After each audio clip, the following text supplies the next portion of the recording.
The eyes of the world today stunned by this image. This was debris from a meteor racing toward Earth, streaking across the sky there, crashing into the ground in those woods. And look at some of the other images emerging tonight. The cloudy trail the meteor produced, and on impact, this, carving a little pool into a frozen lake. It's the biggest meteor in more than a century to hit the planet. This one crashed in Russia. 1,000 people were injured from shards of flying glass and debris. Tonight here, we have learned there was no warning. More on that from NASA in just a moment here, but we begin with ABC's Kirat Radia in Moscow. It came out of nowhere, a bright speck in the sky, soon streaking across the horizon, followed by an almost apocalyptic scene, a blinding flash of light, and then all hell broke loose. Dizzying explosions shattering windows, knocking these office workers to the ground. These students were lucky, protected by curtains from the flying glass, and these men barely escaped the blast. In the streets, pandemonium. Terrified residents thought the world was ending. People started to panic. Somebody screamed, "The end of the earth," he says. The chaos of the meteor was captured on cell phones and on dashboard cameras of cars, so popular here in Russia.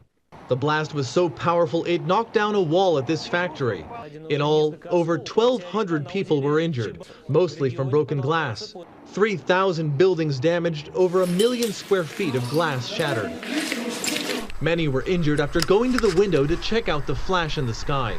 The glass shattered and bounced back on me. My beard was cut open, this man says.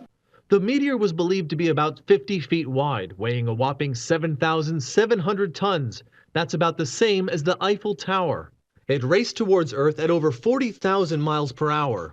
As it crashed into the atmosphere, it began to break into pieces, causing those booms and sending those powerful shockwaves towards the ground, rocking a zone stretching hundreds of miles away, those shockwaves causing all of the damage.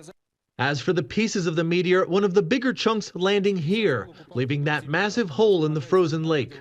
Tonight, about 20,000 Russian troops are headed to the affected area. They'll be helping those residents who are struggling without windows. Temperatures are expected to drop well below zero overnight.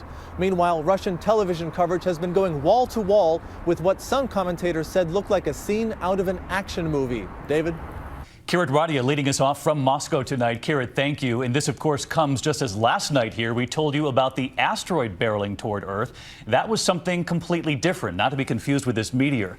Today, the asteroid was in fact streaming toward Earth, and as predicted, it missed us this afternoon by about 17,000 miles, but that was still pretty close. And so tonight, we wanted to bring in Amy Meinzer, an astrophysicist. She joins us from the Jet Propulsion Laboratory there in California. Amy, thanks for being here. And when we saw those images out of Russia today, we all wondered, could this happen here? It's possible that such an event could happen again. This was actually the largest fireball that we've seen in a long time, since about 1908. But there could be others that happen that we just don't see because they happen over the ocean or over someplace that's not populated. This image caught our eye, too. Look at this. This is the Earth here. All of those dots are space debris up there. 21,000 pieces orbiting the Earth. That's a lot of stuff not too far away. Yeah, that's right. So there is a lot of space junk out there, and we're working really hard to track it and keep showing where it's going to go and what's going to happen to it. In most cases, though, these bits of space debris will, kind of fall down and they'll be just burned up in the Earth's atmosphere. So most of the time, they're completely harmless to us. So most of the time, harmless. But we knew that asteroid was barreling toward Earth. You predicted that it would miss us. Yeah. But correct me if I'm wrong, there was no warning in Russia about this meteor that suddenly blinded all those drivers there on the road. So what are we to think of that? Yeah, that's right. The object that came into Russia about a day ago, that was about maybe a third the size of the asteroid that passed us by.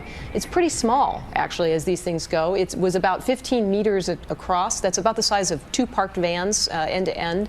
And because it was so small, it would have been very faint and very hard for astronomers to see from the ground. We know you all have your eyes trained on these particles 24 hours a day, so please thank the team for us. Absolutely. Thanks for having me.